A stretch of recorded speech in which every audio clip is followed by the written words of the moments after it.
Good afternoon, everybody. Oh, nice. I love that.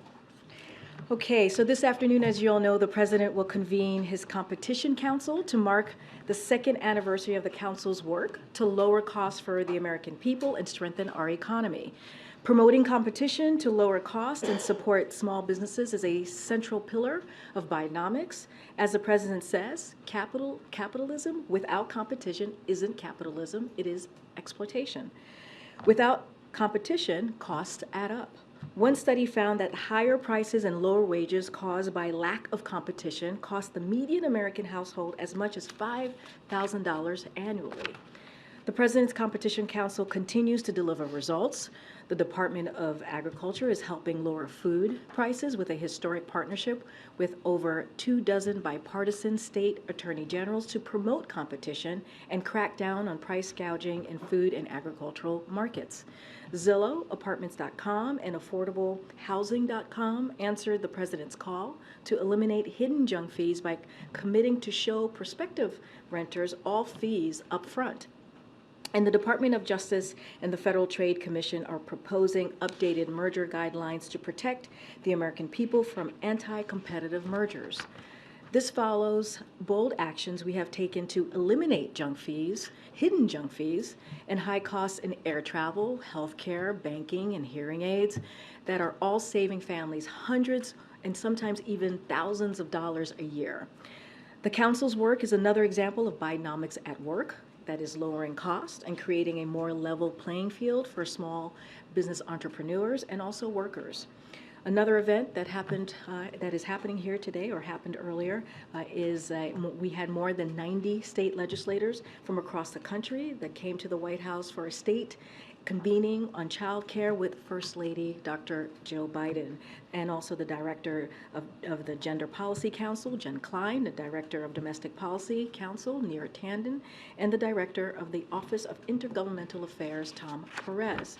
The conversation was centered around how we can all work together to expand access to affordable child care, take on out-of-pocket costs, and support child care workforce.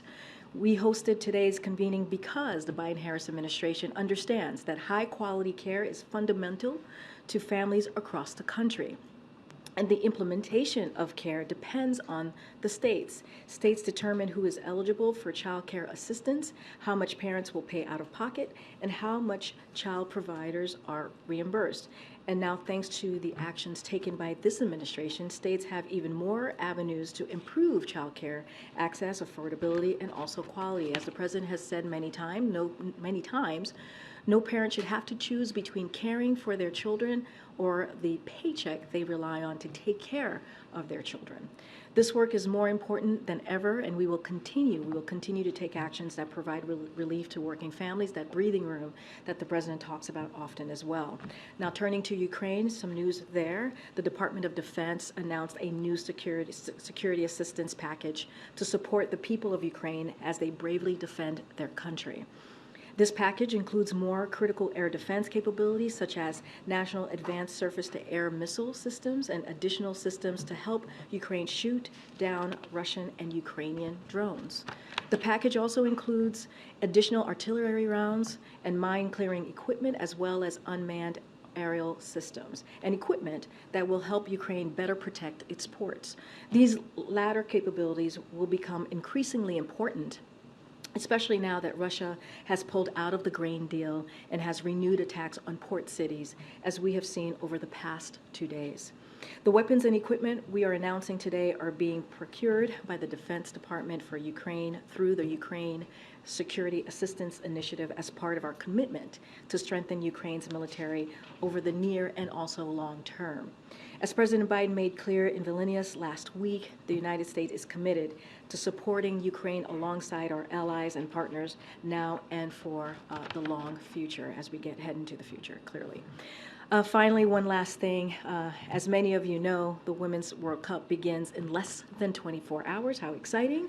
The second gentleman, Doug Emhoff, is leading the U.S. delegation to the tournament. He'll attend tomorrow's opening ceremony as well as Team USA's first game against Vietnam on Friday. Go Team USA. In addition to World Cup events and engagements with Team USA, the second gentleman will highlight U.S. and New Zealand shared values and priorities during his trip through his engagement with civil society, the private sector, and community leaders in New Zealand.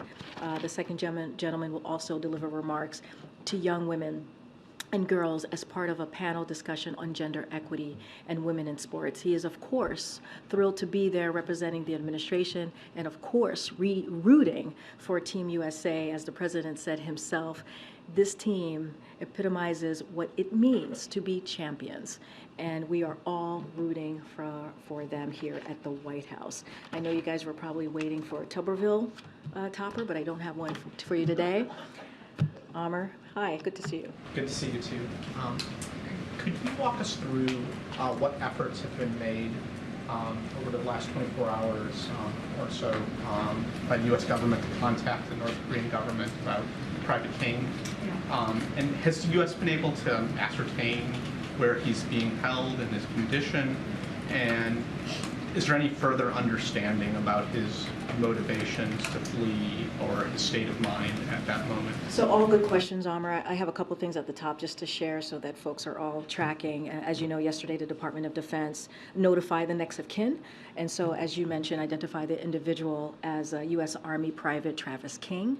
The White House, Department of Defense, the State Department, and the UN are all continuing to work together on this matter to ascertain the information, the questions that you just asked me about his well-being and the whereabouts of Private King.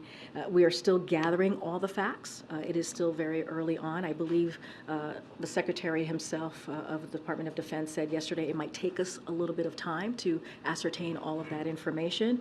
But again, we're gathering all the facts. But I want to be very clear that the administration has and will continue to actively work to ensure his safety and the return of Private King to us and to his family, obviously.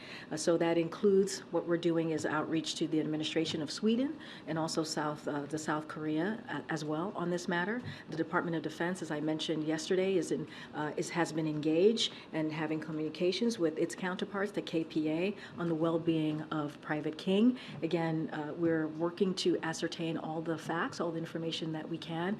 And as soon as we have more to share, we certainly will. But our primary goal is to make sure that we ascertain his well-being, get a sense of how he's doing, but also clearly we are committed to bringing him home. So fair to assume Sweden hasn't had any luck thus far with getting any answers from So the North Koreans? don't have anything to share on our conversation specifically on Private King as it relates to his where he is and his well-being. But I can tell you that we have been engaged since yesterday. I think I mentioned this at the podium that we've been engaged with Sweden and also South Korea. If I just ask one more on the Competition Council thing. Generally, with the council and some of these guidelines that have been rolled out, like the ones that have been rolled out today, Republican lawmakers and some business group have rolled this criticism that these efforts will lead to greater regulatory costs that leave the economy worse off. How do you ensure that any new regulatory burdens that don't undermine the savings you're trying to generate from consumers? Look, so we're very confident in the actions that we announced today. And I also mentioned the other actions that we announced about these hidden junk fees, right? And also the hearing aids. I mean, this is something the Competition Council has been very zeroed in on. And so we are confident that this will lead to the outcome that we certainly are trying to provide for the American people. As I mentioned, competition is a key pillar of the Bidenomics, and it is part of the president's agenda. We believe it's going to lower costs for American families in targeted areas. When you think about those surprise medical bills, I talked about the hearing aids, and so that's our focus. And I said this at the top, and I'll say it again, when it comes to capitalism without competition, then it isn't capitalism. We're talking about exploitation, and that's what the president is trying to deal with when you think about these big corporations that are gouging. They're gouging Americans. So the president's going to continue to do the work. The way that we see this, as it comes to the competitions, the president's competition agenda, we're talking about supporting pro small business, pro entrepreneur, pro worker, and pro consumer, and that is, we believe, Bidenomics in action. And so we're confident in that. You mentioned Sweden and South Korea, but just to be clear, has the administration reached out to China at all for their help in this case? I don't have any engagement with China to read out to you at this time, but I can tell you for certain that South Korea and Sweden, we have engaged with them. And on another issue, Texas has been installing these buoys along with razor wire on the Rio Grande near Eagle Pass. Mexico is now requesting that Texas remove these barriers. They say the state is violating international treaties. And Mexico actually says they first raised this with the administration 3 weeks ago. So do you agree with Mexico that Texas is violating these international treaties? And if so, how do you plan to respond? Look, I saw these reports, and I think one of the things, and I've been very clear about this, that this governor has done over and over again is treated this situation that we're seeing at the border in an inhumane way. It is atrocious, the actions that he decides to take. He takes this, instead of dealing with this issue in a way that we can get to a resolution or working together, he turns it into a political stunt. And that's what we have seen. I can't speak to conversations 3 weeks ago with the Mexican government. I don't have any information to share on if that came up in a conversation. But this is not surprising. This is not surprising. Just yesterday, I was asked about abandoning children, migrant children, not offering them water. This is what we see over and over and over again from this Texas governor, from Governor Abbott, and it is. All we're asking for, all we as a country, and what we should hold near and dear, is the basic human decency, and we are just not seeing this from this governor. It's clear you disagree with the governor on this, but what comes next here? I mean, what does the administration believe that these barriers, these buoys, need to be removed, and what can you do to force that, if so? So look, this is, as it relates to any legal action, that's something that Department of Justice is going to certainly look into or has to deal with. As it relates to the indecent, inhumane way that migrants are being taken, the actions that are being taken against them, I can continue to condemn them here, right? And we've done that in the most strongest terms, and so I'll just leave it from there at the moment. Just to clarify, has the administration discussed this with the Mexican government? I just don't have any information on a conversation that happened a couple of weeks ago with the Mexican government. I can't confirm that, or currently I can't confirm this coming up. I would have to certainly refer to you to the Mexican government. What I can say is what I know and how this governor has treated migrants. Instead of dealing with the situation in a way that we can actually have results, he's used this in a political stunt, and that's shameful, and we're going to continue to condemn that. We're going to continue to call that out. Okay. We saw the Tom Friedman column based on a meeting with the president. Is this true that the president is now deeply worried for the stability and future of Israel? So look, I'm not going to. I think the column, Tom has a quote, directly quoted the president, and so I will let the president's quote stand on its own. The president has, as you know, had productive meetings with the president of Israel, President Herzog, and also the prime minister. He had a phone call, as you all know, with the prime minister Netanyahu, and the president has been very clear. Right, his relationship with Israel goes back to his early days in the government. It is strong, it is deep, and it is a special relationship. And certainly, we are committed. We are committed to Israel's security, and so we're going to continue that commitment, not just as president, but as a commitment that we've had as the U.S. As we continue deepening that relationship with Israel. But I will let his comments in the article stand for itself. Further, does he want Prime Minister Netanyahu to abandon the judicial overhaul? We've been also very clear about that, right? That conversation about the judicial reform, the president has had direct communications with the prime minister on that. We shared that in the readout that we shared with all of you, a day or two ago. He had that conversation, certainly came came up with the president. As we know, the president of Israel has played kind of a mediator role in those conversations.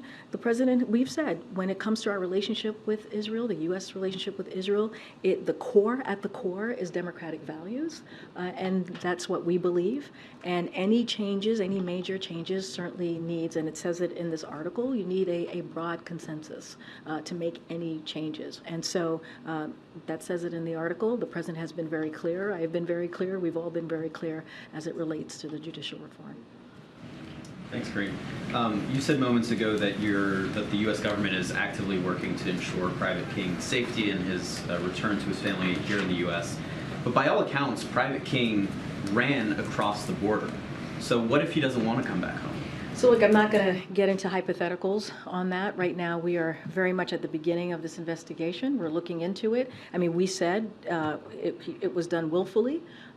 Clearly, we've been very upfront about that. The Department of Defense said that yesterday during their press conference. I'm just not going to get into hypotheticals from here. Our commitment is to do everything that we can to actively work to ensure that he's his safety, and that we return him home to his family. Will the U.S. accept if he has freely chosen to defect to North Korea? I just can't get into hypotheticals from here. I get the question. I can't get to hypotheticals And then from on here. another topic, a new Monmouth poll shows that Americans still disapprove of the president's handling of inflation. They are, by and large, split on his handling of jobs and unemployment.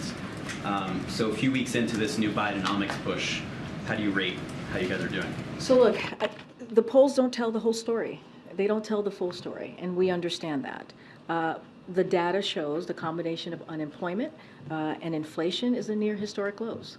That's what we have seen. Consumer confidence is increasing, and also wages are rising. That's what certainly the data is showing. And when you think about our economic recovery, is stronger, and inflation is currently lower than any other leading world economic countries when you think about the G7. So those are the facts. We're going to continue to have those conversations with the American public. As you know, the president's going to go to Philly tomorrow, talk about his Investing in America plan. We've seen cabinet secretaries go crisscross the country, having those conversations.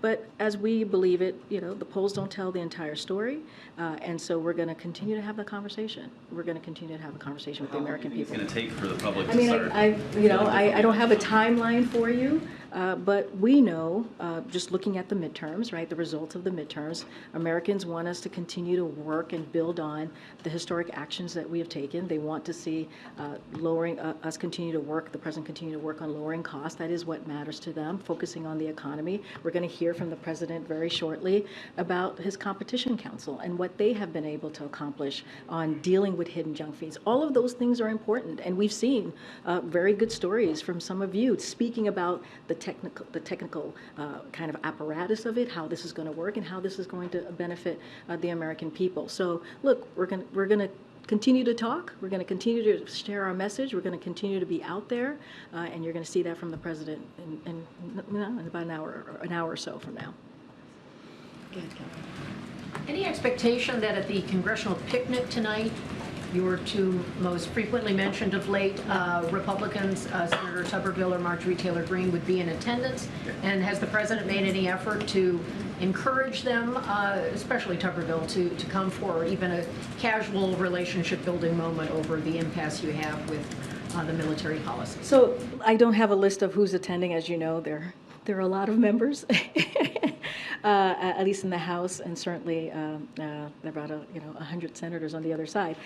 So don't have a list of who's attending. Clearly, this is an opportunity for both sides to come to the White House and enjoy the time here on the South Lawn, enjoy a picnic with their family, and this is something that congressional members, both sides of the chamber, enjoy. And we always have. It's always been a wonderful time here on the South Lawn. Don't have anything more to share. Look, I get the question, and I know this is coming from the press conference from last week in Helsinki and the president's comments, but we also have to be very clear that what Senator Tuberville is doing is unprecedented. It is something holding these nominations as we look at making sure that our military is prepared, making sure our military families are well taken care of. That is not something that normally occurs. This is a process that's done in a bipartisan way. And so, you know, we're going to continue to call that out. It is, again, unprecedented. This is not how we should be moving forward as we think about our military force, as we think about the families of these military members. And it is important to lay that out. What he is doing is dangerous, and it is shameful. And so we can't allow that. I don't have a conversation to announce or to share that the senator, with the senator. Obviously, we have an Office of Legislative Affairs here who's in constant communication with members in Congress, and that always continues, and they talk about a variety of issues. But I mean, the president should not have to call the senator to tell him to stop putting our military readiness in harm's way. To not put military families without knowing where they're going to go next, or making sure that they're secure. And so that is not something that the president needs to tell Senator Tuberville. And we've also, yesterday I read a bunch of quotes from a CNN article from his own constituents who are either have family in the military or veterans themselves who say that the senator may not understand exactly what's happening here, and what he is doing is dangerous. Wesleyan University has ended the practice of legacy admissions. You know, President Biden, as you know, has criticized the practice, and he's called on the Education Department to look into it. Can you say anything about where that process stands and whether the president supports sort of widespread elimination of the practice? So look, I have not seen that story. So as it relates to where we are with any parts of the plan or the process, I would have to refer you to the Department of Education.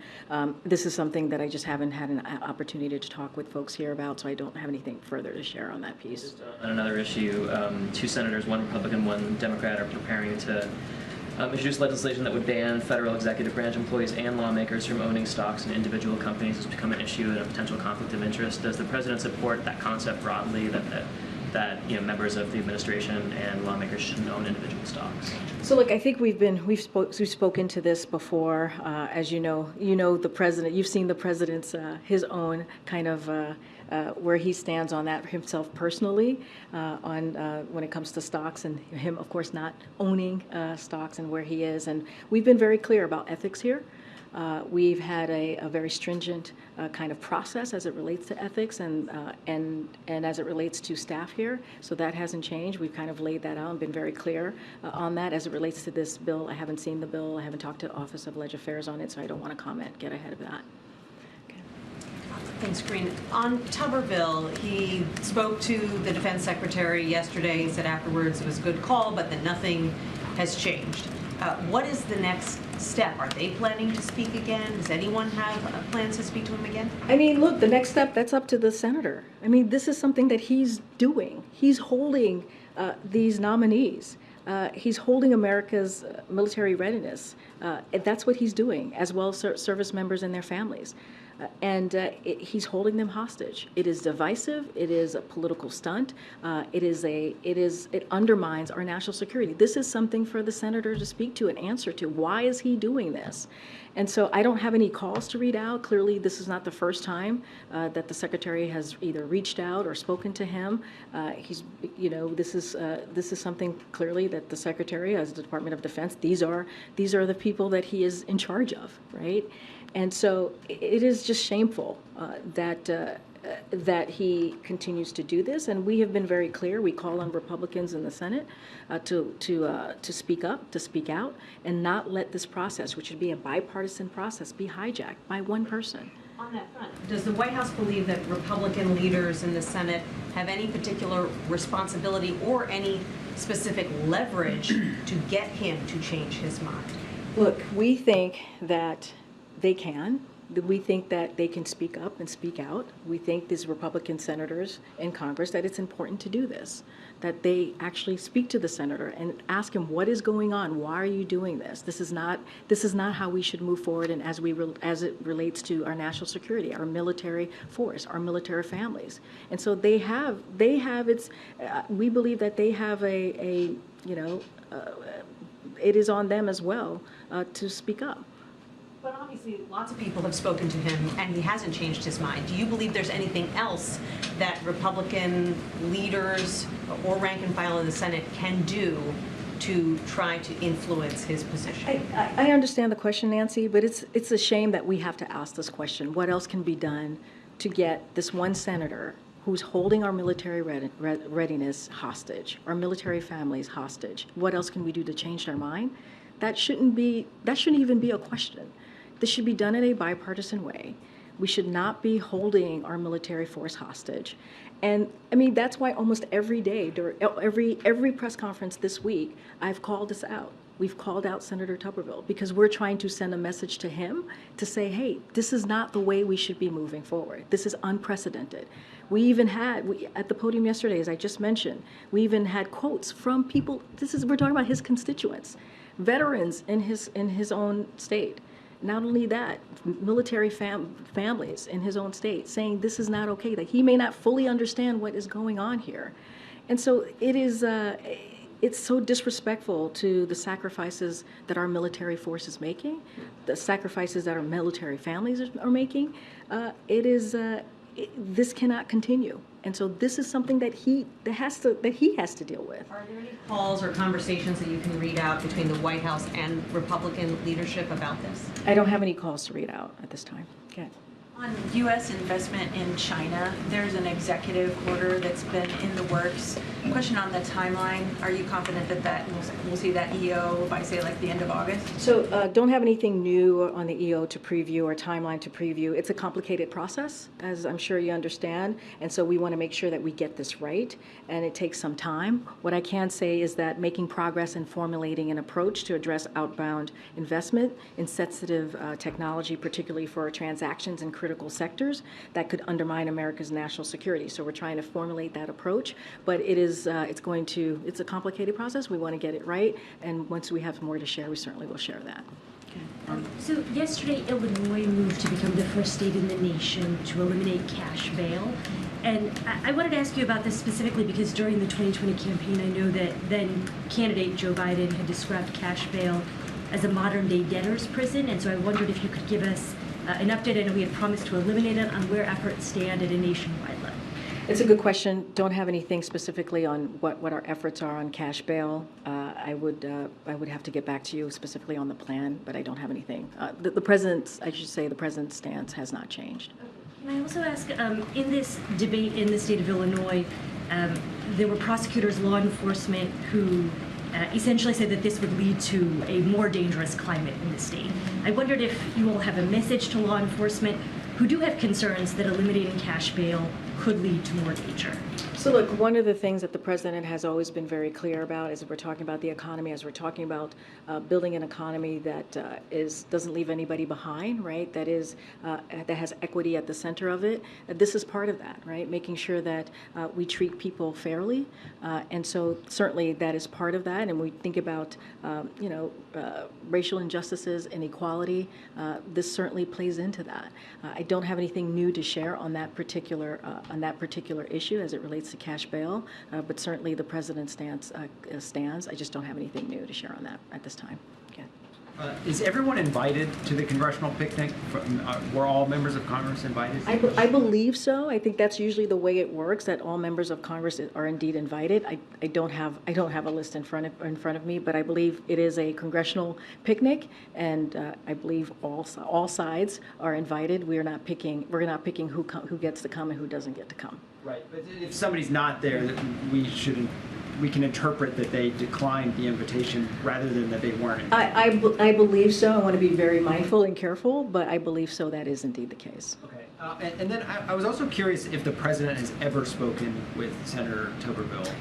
Do they have any relationship whatsoever? No, it's a good question. I just don't have a conversation to read out at this time. The president has multiple conversations with the senators and House members regularly. I just don't have anything on this particular senator, if there's been a conversation in the past.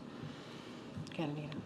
Thanks. A quick Russia question. I'm sure you've seen that the Ministry of Defense says that they're going to treat all ships in the Black Sea port as, quote, potential carriers of military cargo. I just wanted to get the White House's response to this statement, what you intend to do to help Ukraine guard against this, to defend themselves, and what the administration wants to do to exert pressure on Russia to reconsider and rejoin the grain deal.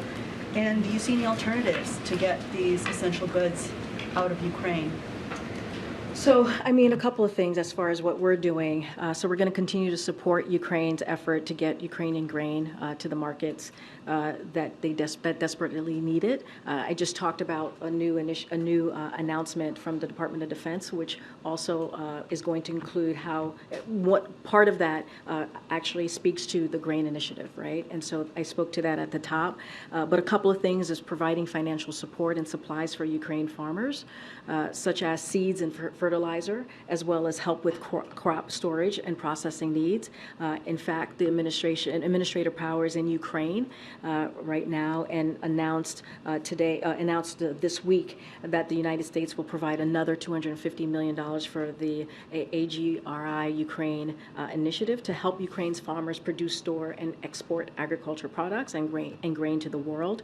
We have also applauded, let's not forget, the neighboring countries here, such as Romania, for improving overland access for Ukrainian farmers and looking to their goods to market. So we are going to continue to help Ukraine in not just the short term, but the long term, as I announced at the top. It certainly is a priority for this administration, but also for the NATO alliance, as we heard from them last week, the partners and our allies, to make sure that Ukraine has everything that it needs to continue to make sure they continue to fight for their freedom and also their democracy. But as it relates to the grain initiative, we're certainly going to do everything that we can. Shore up their naval capabilities, because Ukraine has a pretty small navy, especially compared to Russia. Yeah. Don't have anything specifically about the naval piece, but we've seen what we've been able to do, given security assistance to Ukraine, to make sure they have what they need to defend themselves. And that is something that you've seen this commitment for more than 15 months now. You've seen this commitment from the NATO alliance. You've seen this commitment from our partners and allies, and that's going to continue. We probably have not seen a stronger commitment than we saw last week, and so that's going to continue. Just announce again another initiative of how we're going to continue to provide that type of assistance. Okay. Thank you. A month after the state visit by the Prime Minister Modi from India, where did the relationship goes from here in terms of India-US issue? So as you know, Violet, we thought the visit last month was extremely successful and important. The relationship with India is stronger than ever. And as you know, we announced a range of key deliverables, which some of them are being implemented. And so we've remained very optimistic as it relates to our long-term future and relationship with India. And so we believe that's going to continue. And about a year ago, India, US, Israel, and UAE had announced the formation of I2U2. Was this an issue to be discussed yesterday with the representation of Israel, and how much progress has been made on that? So I don't have an additional meetings highlight to share with you out of the readout that we shared with all of you. So don't have anything to share on the I2U2. I know that was, as you said, an initiative that we started a year ago. It was a vision to certainly a shared vision of security and prosperous Middle East region connected, keep them connected, as it's called, I2U2, with India and the world. So we thought it was really important, as we announced it, as you mentioned, a year ago. I2U2 is already deepening those partnerships among 4 countries, those 4 countries and beyond, and evidenced by existing projects and initiative. There is still a strong future with I2U2, and so we're really excited about the prospects of that future, and so just don't have anything more to share beyond that. Okay. Thank you, Karine. Admiral Kirby, when he was up on the podium the other day, he seemed to rule out US participating or even really backing a convoy system to get grain in and out of Ukraine, because of the dangers. But the Ukrainians are really pushing for that. In fact, a senior Ukrainian official told us, AFP today, that they're negotiating right now with regional countries in the Black Sea, and that what they want to see are the UN some kind of UN mandate for this. Is the US, into exploring any of that, including So- the UN part?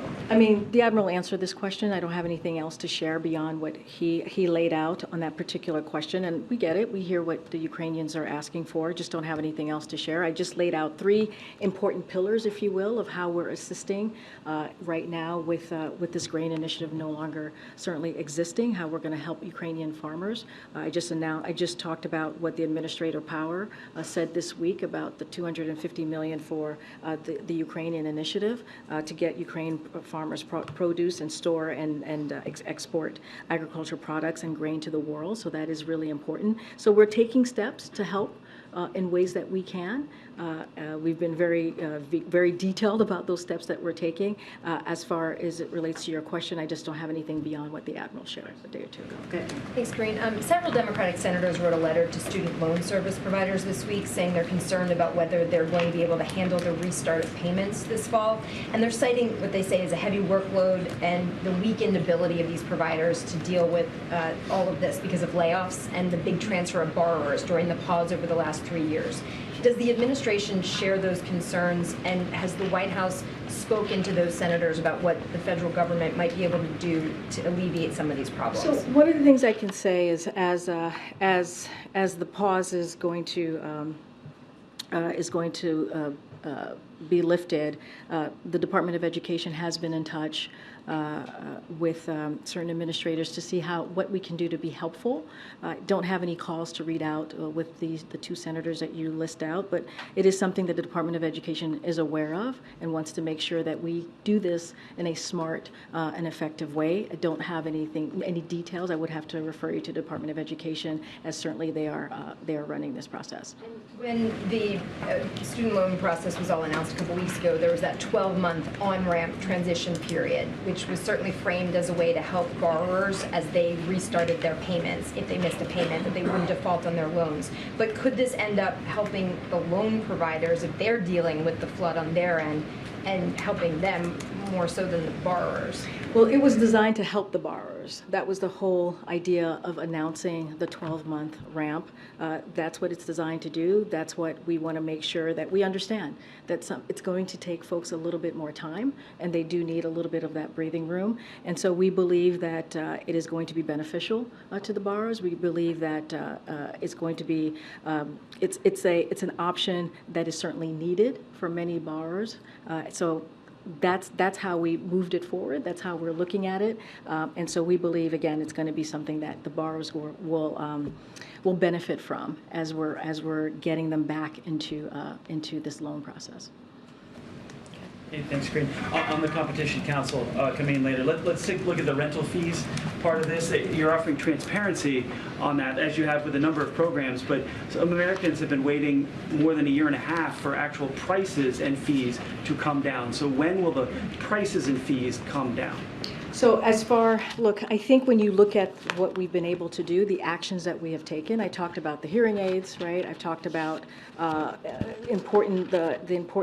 what we've seen with the Inflation Reduction Act, right, with insulin capped at $35. We've seen how we're preventing as many as 1 million surprise medical bills every month.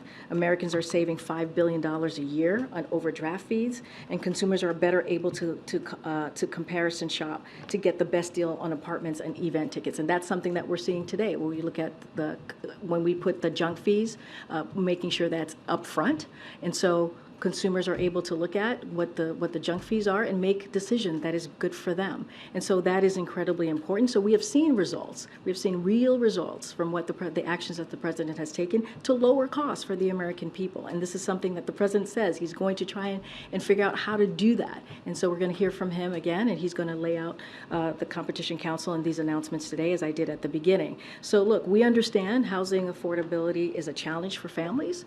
This is why we make announcements like these. This is why we make sure that we take action in this administration. When you think about the housing supply action plan, and that is going to help housing supply shortfall that we have seen recently. So it's really important that we do that. The good news is that we're starting to see a housing market cool. So that is something that we're seeing. But we believe that Bidenomics is working with these actions that we took today. Now, of course, there's always more work to be done. But why not? Why do this now? Why not in the first year of the presidency? Why now? So it rolls out next year as voters begin to vote for the presidential election? Let's talk about the first year of this administration, right? The first year of administration, we're dealing with an economy that was turned upside down because of COVID. Because we didn't have a comprehensive plan to deal with making sure people got shots in arms. Because, let's not forget, businesses were closed, schools were closed. And what did this president do? He made sure that the American Rescue Plan, as well Democrats in Congress, got passed, right? And got that out of the way and made sure that the economy got back on its feet. We passed historical pieces of legislation. I just talked about the insulin being capped at $35, right, for seniors. That's something that we were able to pass last year in the Inflation Reduction Act. It's going to lower costs for energy, going to continue to lower costs on health care. These are actions that the president did. This is what we talk about Bidenomics. This is it. This is what we were able to do in the first 2 years. And so the president has always said, even today, he'll probably say, right, he's going to always continue to look for ways to lower costs. What other ways that we can do to lower costs for the American people? That's what you're going to hear from him today. Another way to lower cost or give the American people an opportunity to make decisions on how to lower costs for their household. That's the hidden junk fees that we see, right? That's the role of the Competition Council. So the president has taken actions over and over again to deal with what Americans really care about, the economy, and he wants to continue to do that, continue to lower costs. Go ahead, Todd. Thanks. Back on the Texas border barrier, is the state's installation of razor wire illegal under international law or any other law? So look, I can't speak to the legal piece of the wires. That is not something I can speak to. That's something that DOJ can speak to more clearly. What I can say is that we're going to condemn we're going to continue to condemn these types of actions that governor takes when it comes to treating these migrants in an inhumane way. That is something that we will be very clear about. As far as the legal piece of that, I would refer you to the Department of Justice. What kind of efforts have been made to address concerns about that razor wire, concerns raised by migrant advocates, by Mexico, by Border Patrol agents? Has anything been done to remove it? So I would refer you to the Department of Justice, and I would also refer you to the Department of Homeland Security to see exactly what is being done with this issue. Don't have anything to share with you here, but again, we are going to continue to condemn these types of actions that we see from this governor. It is a political stunt. It is inhumane. It is atrocious. When we think about even the news that we heard yesterday about not providing water to migrant children, this is an action that we see from this governor over and over again, and we're certainly going to call that out. As any legal actions, that is something for the Department of Justice to speak to. One last quick question. Yeah. President Lopez Obrador earlier this week said that he is urging Hispanic Americans to vote against Governor Abbott and any Republican who fails to denounce this border tactic by Texas. Is the administration okay with that kind of involvement in domestic politics? I'm just not. That is not something I'm going to speak to. That is something for the president of Mexico to speak to. I'm just not going to get involved in elections. Sure, go ahead, Brian. Just to follow up on that, are you saying that because in the past, when this has happened on the border in several states, Homeland Security and Border Patrol have said, listen, the purview of the international borders is the federal government, not the states. So are you saying that we've ceded the Border Patrol? That's not what I said. I said you have to talk to the Department of Homeland Security and the Department of Justice. You're not, this administration isn't going to cede international control of its boundaries. I mean, absolutely not. Absolutely not. I'm just saying that that is something, as far as actions, that's something for the Department of Homeland Security to speak to. Thanks. Go ahead, in the back. Thanks, Karine. Cardinal Zuppi, President Biden met last night. I saw the readouts. After their meeting, does the president believe the Vatican can help end the war in Ukraine? So just a couple of things on that. You saw the readout, as you just mentioned, of the president's meeting with the cardinal. We put that out last night. Look, just a couple of things that I know the president would want me to share here is that he has shared his wishes for Pope Francis' continued ministry and global leadership and welcomed the recent nomination of a U.S. Archbishop as cardinal. They also discussed the Holy See's efforts providing humanitarian aid to address the widespread suffering caused by Russia's continuing aggression in Ukraine, as well as the Vatican's advocacy for the return of forcible reported Ukrainian children. What Russia has done, kidnapping thousands of Ukrainian children from their families and transferring them to other parts of Ukraine or deporting them to Russia, is obviously horrifying. So we certainly applaud the Vatican's advocacy for the return of these children. We think it's important advocacy, and so that is something that the president discussed with the cardinal yesterday.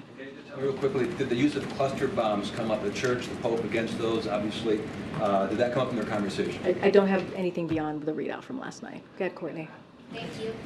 When will the president sign the Taiwan trade deal that the Senate passed last night? I don't have a timeline for you on that at this time. And I also wanted to ask about the defense bill. Does the president want your policy on troops and abortions to be included in the bill?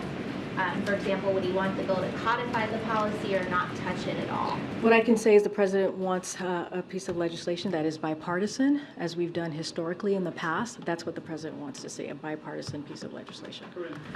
One on Israel? Last question. Thank you, Karine. Thank you, Karine.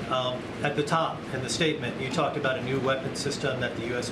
is providing to Ukraine. What's the timetable for getting that weapon system to the Ukraine military? So any timetable as it relates to any weapon system, I would have to refer you to the Pentagon. Can I ask you another question? On the other side of Pennsylvania Avenue today, there is a hearing, House Oversight Committee chaired by James Comer, and he has before the committee these two individuals who work for the IRS. They've invoked whistleblower status, and they've alleged that there's been preferential treatment that has been given to Hunter Biden. Is there any reason why those allegations should not be believed from your point of view? So look, my colleague at the White House Counsel has addressed this, so I certainly will refer you to him. But a couple of things I do want to say. The president respects the rule of law. He respects the independence of the Department of Justice as it relates to their conduct in investigation. That's something that we say over and over from here, and you've heard from the president specifically. On this case, let's not forget, this has been led by a Trump-appointed U.S. attorney. Let's not forget that. And the president has said, we have said, that he has not been involved. And so, look, what I can say is just taking a step back and looking at what the president is even doing today, he is going to focus on how we can continue to do the work of the American people, how we can continue to lower costs, right? And he's taking on big corporations who are price gouging the American people. And so, that's going to be his focus. That's what he's going to continue to focus on. Let's not forget, in the midterms, that was the focus that Republicans said that they wanted to do. They wanted to run a midterm, or their message during the midterm is, how do we lower costs for the American people? It doesn't seem like that's their focus right now. Their focus is continuing to do political stunts. That's what they want to do, but that's not what the president is focusing on. You're going to hear from him in a few minutes about that. Thanks, everybody.